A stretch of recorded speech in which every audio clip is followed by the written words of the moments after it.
పిల్లగా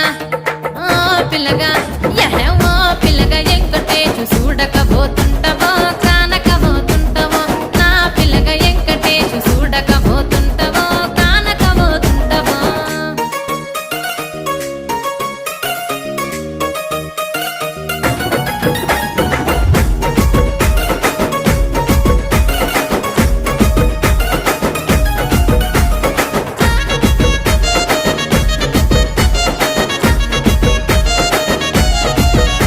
ఓయ్ కండ్లకు కాటు కవెడితే కన్యాకుమారి